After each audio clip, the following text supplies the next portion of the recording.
Assalamualaikum warahmatullahi wabarakatuh. Okey, geng. Alhamdulillah kita bersama lagi. Okey, hari ni aku nak bawa isu pasal Sanusi ni. Tak habis lagi.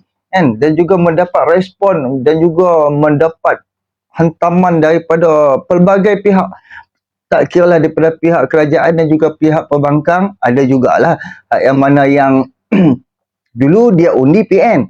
Tapi bila apa yang berlaku ni, yang kebiadaban daripada Sanusi ni, jadi orang atas pagar ni pun dia jadi sentap. Dia pun terus keluarkan kenyataan, tak sangka macam ni perangai ni. Kan? Jadi dia macam disebabkan dia berasa Sanusi ni, dia macam sehingga kan dia boleh kata, oh dia di landasan yang betul. Kan? Kalau dia mati pun dia memang dia kata dia mati syahid. Sehingga tak rata pemikiran Sanusi ni. Kan? Jadi of course apa yang dia fikir, dia nak orang-orang lain semua ni ikut dia, bersama dengan dia, turut ikut belakang dia, kan? Jadi sokong apa hak yang dia buat, sokong apa hak yang dia ucap. So sehingga kan dia boleh mencarut kenyataan dia tu memang sangat-sangat biadab lah, kan? Tak pernah lah. Contohlah macam dah 60 tahun UMNO memerintah Malaysia, dan PAS ni puluhan tahun jadi pembangkang dan wujud wujud Pakatan Rakyat dan wujud daripada Pakatan Harapan, dan Pakatan Harapan jadi kerajaan dan jadi pembangkang balik, dan alhamdulillah sekarang ni dapat jadi kerajaan balik. Tak pernah pihak pembangkang daripada pihak kita Pakatan Harapan dah puluhan tahun keluarkan kenyataan yang jijik mewakili parti Islam, geng. Mewakili parti yang kononnya dia memperjuangkan Islam. Dia menggunakan dasar-dasar Islam. Sehingga tarah tu, aduh. Kan? Dia buat macam seperti mana ada orang, ada orang tulis, ada orang buat status, Anwar Ibrahim baca khutbah dekat New York, Anwar dikecam. Sanusi mencarut. Mereka takbir. Faham tak? Kan? Apa jenis manusia kita pun tak tahu.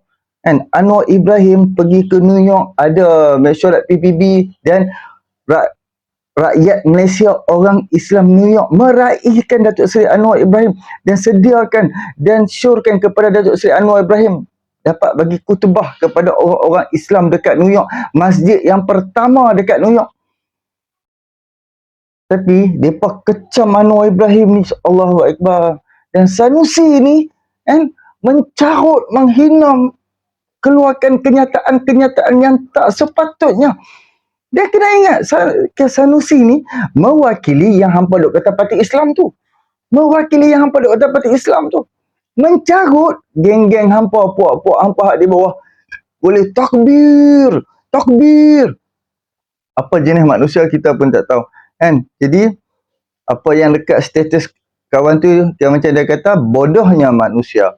Kan? Jadi, kalau aku nak minta tengok, suruh puak-puak ni pi panggil Hadi Awang, pi cakap dekat Hadi Awang, pi lah bagi khutbah dekat belah Arab, negara-negara Arab mana ke, tak pun dekat Iran lah, kan? Ataupun dekat Mesir ke, dekat negara US ke, apa New York ke, mana ke, cuba tengok ada orang jemput ke tak lagu tu, kan? Jadi apa dah jadi dengan Sanusi kita pun tak tahu. So aku akan bawakan seorang ni, sahabat aku ni, dua sen. Jom sama-sama kita dengar apa yang diperkatakan oleh dia. Pemimpin macam ni memang tak pakai otak bila bercakap. Memang layak dia disiasat di bawah atas hasutan. Ramai orang dah memang tahu dah, memang Sanusi tu perangai dia macam tu. Memang namanya pemimpin Islam, datang dari parti Islam, tapi bila bercakap memang makhluk ni jenis yang tak ada adab. Kebencian dia terhadap lawan politik sampai tahap menghina fizikal, memaki hamun. Politik Islam apa macam ni? Ini yang kita panggil hulu tu tau. Ekstrim dalam beragama. Fahaman orang lain semua salah, dia seorang je betul. Sampai dia boleh declare dia di landasan yang benar. Kalau dia mati, dia syahid. Kenapa agaknya Sanusi tu jadi macam ni? Ini adalah satu landasan tarbiyah PAS selama berpuluh tahun. Mereka sahaja yang betul, orang lain semua salah. Pemimpin PAS zaman sekarang ni ramai yang kaki fitnah, kaki maki, mulut huduh.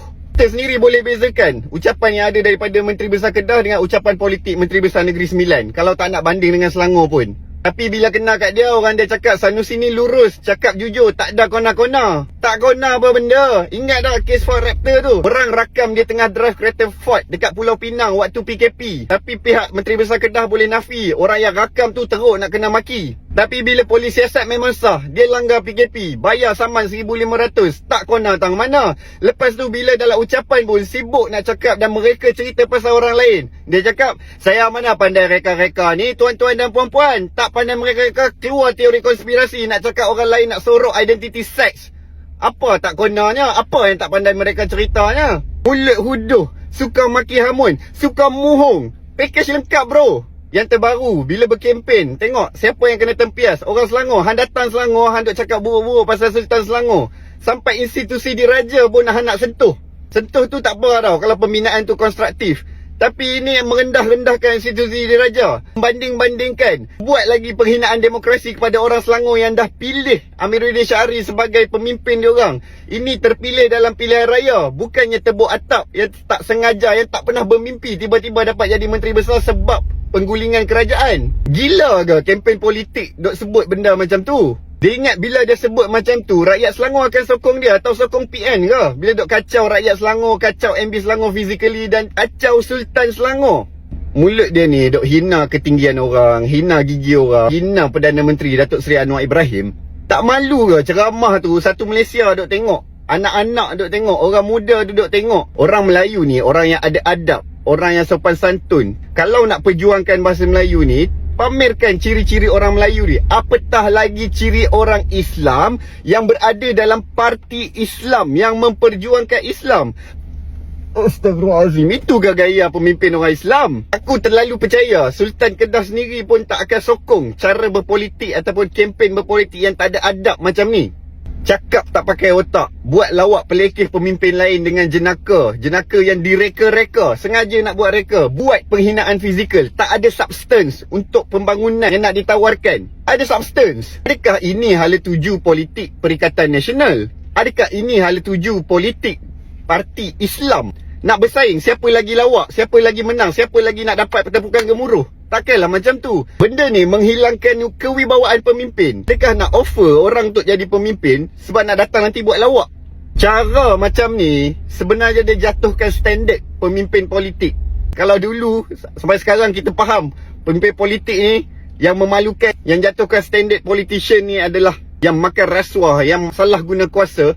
Hari ini satu benchmark baru. Standard ahli politik sekarang, kalau inilah yang diketengahkan, mereka nak letak satu standard. Ahli politik perlu buat lawak jenaka untuk perlekeh pemimpin lain. Tak perlu ada substance. Ahli politik perlu datangkan satu kinayah untuk membuat kiasan, untuk menyindir institusi diraja. Ahli politik perlu berfantasi untuk reka apa sebenarnya tindakan seseorang untuk menutup seksualiti diri sendiri. Macam tu sekali wayang drama yang perlu direka dan keluar dari kepala seorang ahli politik. Ini standard politician daripada Perikatan Nasional. Ini standard politician dari parti Islam. Kalau dia tidak disiasat dan dihukum di bawah atas hasutan, ini dah jadi satu benchmark. Selepas ini sesiapa pun berhak untuk buat pelekehan kepada individu lain, buat physical shaming, buat juga kenyataan-kenyataan yang menyindir institusi diraja. Asalkan benda itu berbunyi seronok kepada parti mereka. Ini je geng, standard puak-puak ni, standard parti PAS. Sekarang ni je. Kan, dia kata dia dia tak pernah menipu, dia tak pernah menipu, padahal dia spin. Dia menipu, dia kona sana sini kan. Seperti mana berada ni cakap daripada awal. Kalau hampa tak faham, hampa boleh ulang balik daripada awal. Kan? Dia punya maki seseorang tu tahu mana? Dia duk maki Anwar Ibrahim. Dia hantam, dia mainkan peribadi, dia main segalanya hantam Anwar Ibrahim. Sekarang Anwar Ibrahim pun tetap Perdana Menteri. Dia expect dia nak kira macam Anwar Ibrahim tu senang-senang dia nak boleh jumpa dia. Sedangkan dah puas berbih mulut dia duk maki Anwar Ibrahim. Tahu mana? Macam inilah, contohlah. Aku duk maki hampa. Aku maki hampa, tiba-tiba aku nak jumpa hampa. Agak-agak hampa nak jumpa aku tak?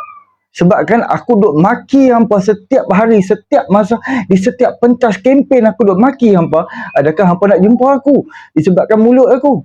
Macam itulah yang berlaku di antara Anwar Ibrahim dengan si Sanusi ni. Kan? Disebabkan mulut celupa dia. Kan? Dan kita boleh tengok dekat kempen baru ni. Dia mencarut, dia keluarkan kenyataan, dia keluarkan, dia maki hamun. Bukan tak boleh. Hang buat laporan polis pun hang boleh dah. Kan? Dan hang bersuara. Tapi adab tu tunjuk sikit. Sebab hang mewakili parti Islam. Yang duk kata Islam tu. Sebab Islam tu bukan letak pada parti hampa. Parti hampa tu manusia yang buat. Manusia yang tubuhkan. Dan tak kira lah NGO ke, satu rumah ke, masyarakat hak Islam, kita boleh tulis Islam. Bukan main daripada dalam Al-Quran ataupun daripada Allah. Itu manusia yang tubuh. Tapi apabila hampa dah guna title Islam, tunjuk sikit image Islam ni. Tunjuk sikit maruah Islam tu. Janganlah calakan, rosakkan image Islam. Sebab dia boleh merosakkan pandangan orang bukan Islam terhadap agama Islam. Apabila cara hampa yang hampa buat, yang hampa bawa sekarang ni, merosakkan image Islam. Merosakkan pandangan orang bukan Islam terhadap agama Islam. Mereka akan kata, orang-orang bukan Islam, orang-orang bangsa-bangsa lain, agama-agama lain akan kata, oh tara ni ya, macam ni orang Islam lah, macam ni Islam lah. Jadi inilah ciri-ciri kepimpinan Parti PAS ni. Inilah budaya yang dibawa oleh Parti PAS. Apabila sesuatu tu menguntungkan dia, dia jilat, dia peluk, segalanya jadi halal. Apabila sesuatu tu tak menguntungkan dia, dia punya maki, cerca, hina, maki, segala mak pak dia tok dia, semua dia sebut habis orang hak yang dia caci maki tu. Kan? Tak ada langsung membantu untuk mengubah rakyat. Kan? Apakah sekarang ni, tolong listkan balik, apakah jasa Hadi Awang terhadap negara Malaysia? Sebab Hadi Awang dia jadi presiden. Of course, perlulah ada jasa. Tapi apakah jasa dia terhadap negara kita? Macam Sanusi, setakat dia jadi menteri besar, apakah jasa dia terhadap negeri Kedah yang mengubah nasib hidup rakyat habis? Kan? Apakah bekalan hak yang dia buat, kan, untuk bekalan di dunia dan juga di akhirat untuk rakyat dia? Kan? Tak ada. Sebab apa? Dia berkempen, dia maki, dia sampaikan makian, dia sampaikan hinaan, dia sampaikan keburukan kepada rakyat. Rakyat ni buat balik bagi ke anak-anak. Lepas tu anak-anak pergi sekolah duduk kepala bapak ang, kepala bapak ang, kepala bapak engkau, kepala bapak engkau. Itu je. Itu je yang dia sampaikan keburukan, perpecahan. Itu je yang PAS mau. Itu je yang PAS bawa sebenar-benarnya. Kan? Jadi memang mengundang orang kata apa? Malapetaka, perpecahan. Dan untuk video terakhir, aku nak bawa satu video, hati-hati dengan sampah politik. Sampah politik, sampah pimpinan parti politik ni berlambak di dalam negara kita. Jom sama-sama kita dengar apa yang diperkatakan oleh Coach Syariman. Hati-hati dengan sampah di pentas politik. Ya, kata guru saya, rubbish in, rubbish out. Betul-betul. Bila mana dalam pemikiran mereka tu sampah, yang keluar pun sampah. Dalam hati mereka sampah, yang keluar pun akan jadi sampah. Mereka bertindak sebagaimana sampah-sampah yang sedang bercakap. Mereka adalah sampah-sampah yang sedang menyebarkan fitnah, sampah-sampah yang sedang menyebarkan dakwah kotor, sampah-sampah yang sedang menyebarkan memaki hamun orang lain, meremehkan orang lain, merendahkan martabat orang lain. Ini sampah-sampah yang kalau mereka meninggal pada waktu mereka bercakap, mereka bukan mati syahid. Sebab mana mungkin mati syahid ketika mereka menyebarkan fitnah? Mana mungkin mati syahid ketika mereka sedang memaki orang lain? Mana mungkin mati syahid dalam keadaan yang begitu? Nampak-nampak, sebab mereka tidak ada kebolehan yang nak mereka tunjukkan kepada orang lain. Mereka tidak ada kejayaan yang nak mereka pamerkan kepada orang lain. Bahawa ini yang boleh aku buat dekat simpang pelanggan. Mereka tidak ada kehebatan yang boleh mereka tunjukkan, ya ini Kedah Negeri, ini yang dah kami buat. Tidak ada. Tidak ada fakta, tidak ada data. Yang mereka ada hanya sampah-sampah. Itu realiti. Dan realiti itulah yang sedang mereka sebarkan sekarang ini. Mereka sedang merosakkan pemikiran orang Melayu. Mereka sedang merendahkan pemikiran orang Melayu. Mereka sedang memperbodoh-bodohkan orang Melayu dengan sampah-sampah yang keluar daripada mulut mereka. Semak fakta, berapa banyak fitnah yang dikeluarkan. Semak fakta, berapa banyak dakwah kotor yang dikeluarkan. Berbanding cerita tentang perkembangan yang baik, cerita tentang ekonomi yang baik, cerita tentang kebolehan yang mereka dah pamerkan dekat Kelantan, Kedah ataupun Terengganu. Kerana itu orang dun simpang pelanggan harus kena hati-hati, jangan sampai tertipu dengan sampah. Harus hati-hati jangan sampai diperbodohkan oleh sampah-sampah. Harus hati-hati jangan sampai diperkecilkan, diremehkan pemikiran Melayu ini oleh sampah-sampah. Islam kata mudah, dengar cerita, lihat sanadnya. Dengar cerita, lihat punca ceritanya. Dengar cerita, semak pembuktiannya. Jangan hanya dengar dan tepuk tangan, akhirnya kita ditipu oleh sampah-sampah yang sedang bercakap dekat pentas politik. Betul kan? Allahualam. Move it. Assalamualaikum. Okey geng, itulah hati-hati dengan sampah politik yang betul-betul mempergunakan agama, memperdagangkan agama demi meraih tempat, meraih kedudukan, meraih undi, maukan kononnya dia ni orang yang berpengaruh kan. Kalau dia tak main macam ni lah, untuk contohlah macam orang macam kita nakkan satu pengaruh. Contoh macam kita nak orang Kedah ni berpengaruh dengan kita buat, kita apa nama, kita cakap kampung kan, kita cakap dengan orang-orang kampung kita dalam lorak-lorak kampung, tunjukkan kita ni berjiwa kampung. Lepas tu kita pun tunjuk sikit kita ni tak apa pun boleh buat, kita ni semua kita boleh buat. Tapi di belakang rakyat macam tu apa hasil pun tak ada kan. Apakah jasa? Tak ada jasa apa pun kan. Apakah yang boleh membanggakan sehingga boleh membawa ke satu negara tu? Tak ada, tak nampak kan, tak nampak kan. Jadi itulah kan, jangan mudah diperbodohkan, dimainkan isu perkauman, isu agama, isu bangsa. Sedangkan kalau puak depa buat, okey, boleh, tak ada masalah. Tapi kalau orang lain buat, no, tak boleh kan. Itulah kata pembodohan demi pembodohan. Puak dia boleh, orang lain buat tak boleh kan. Macam inilah selepas pilihan raya umum hari tu, itu rasuah, pemberian duit tu adalah pemberian rasuah. Dan kerusi Kemaman dan juga kerusi Kuala Terengganu dah digugurkan dah. 2 kes rasuah pas. Puak-puak pas ni boleh kata apa, itu sedekah. Orang lain buat bukan main. Haram, rasuah. Dia sendiri buat adalah sedekah kan. Pekat itu lah geng. Jadi aku akan buat satu video, aku akan bawakan satu video Iswadimoni menerangkan soal 2 kerusi yang digugurkan, Parlimen Kuala Terengganu dan Parlimen Kemaman. Rasuah kan. Tapi Puak PAS langsung tak bersuara, tak menentang rasuah. Bila last hampa tengok PAS menentang rasuah? Bila last hampa tengok kan? Cuba hampa fikir bila last PAS ni bersungguh-sungguh menentang rasuah? Bila last? Sedangkan dia bersama dengan Perikatan Nasional buat duduk di dalam kerajaan, bergelumbang dengan rasuah. Dan hari ini satu persatu terbongkar. Daripada Anwar Ibrahim, kerajaan tertukarnya daripada Anwar Ibrahim jadi Perdana Menteri, dan Anwar Ibrahim bagi arahan kepada penyewa awam, kalau ada rasuah sila buat laporan. Dan Anwar Ibrahim tegaskan kepada SPRM, cuba tengok, anak Muhyiddin Yassin nak rasuah SPRM, lepas tu kantoi 2 orang pengawal SPRM didakwa. Why? Sebab rasuah. Sebab amalan rasuah tu dah dibawa, dah dikekalkan. Jadi sebab itulah depa untuk depa nak tutup rasuah tu, depa gunakan agama. Jadi memalukan lah geng. Jadi geng, terima kasih banyak. Boleh subscribe, like, komen dan share. Jangan jadi mangkang. Guna otak, guna sehabis baik pemikiran kita. Jangan mudah diperbodohkan, dipergunakan oleh puak-puak ni. Puak-puak ni tak lain tak bukan hanya nak tempat.